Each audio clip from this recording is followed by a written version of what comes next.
Hello लोगोफोर, बेनो क'क्राझार जिल्लानि सिङाव थानाय एलासिझार अन्थाइ गोलाव बाथौ शिब गियान शक्ति जगाश्रम थावनिनि गेट। नोंथांमोनहा भिडिअ'आव नुनो मोनदों। नोंथांमोनहाबो माब्लाबा बेरायफैनो हागोन।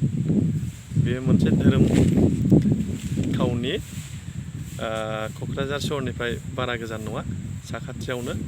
हमनानै ला क'क्राझार टाउननिफ्राय जाथारबा 1.5-2 किल'मिटारनि गेजेरावनो दङ। नोंथांमोनहाबो बेवहाय बेरायफैनो हागोन माब्लाबानि थाखाय। आरो नायनो गोनां गोबां जिनिसफोर दङ, निस्सय बे हिस्ट'रिकेल होननानै आं सानो। नोंथांमोनहाबो बेवहाय बेरायफैयोबा बे थावनिखौ नुफैनो मोनगोन। नायलांदो लोगोफोर।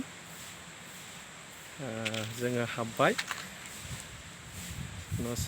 गेटजों जों हाबबाय। बेलासि समाव जों बेरायफैदों। सिङाव जोङो हाबबाय। नुनो मोनदों नोंथांमोनहा मन्दिरनि माखासे न' बांफोरखौ नुनो मोनदों। मन्दिरनि थाखुलि मन्दिरनि थाखुलिफोरखौ नुदों। मन्दिर दङ,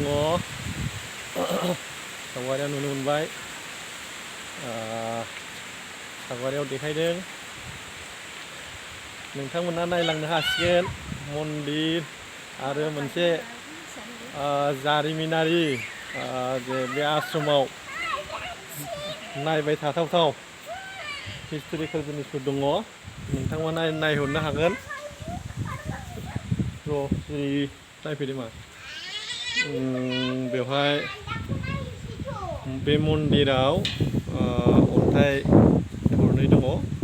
इसोरनाव आङो बेखौ निमाहा बियो, बेखौ भिडिअ खालामनानै देखायनायाव जेन आंनि सायाव जेबो दुखु मोना, बेखौ आङो इसोरनाव आर'ज गाबबाय।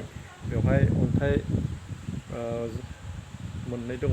बे खमावबो मोनसेयाव 12 फुट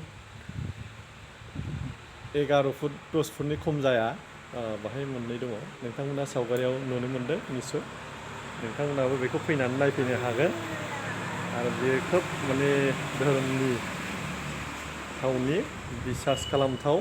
इसोरनि सायाव जों बेखौ जेब्लाबो बिसास खालामनानै थानांगोन। नोंथांमोनहा बेखौ जेन' फैनानै नायफैयो, बेखौ आं खावलायबाय। जोंबो दा नायगासिनो दङ। जोङो फेमिलि ज' फैदों, जों ज'यैनो दंफैयो। जोङो बेखौ नायनो होननानै फैदों। माब्लाबाबो आं बे थावनियाव फैफेराखैमोन, दिनै फैफेरबाय। आंबो नुफैदों। नोंथांमोनहाबो जेन' इयुननि समाव फैनानै नायफैयो, बेखौ आं खावलायबाय।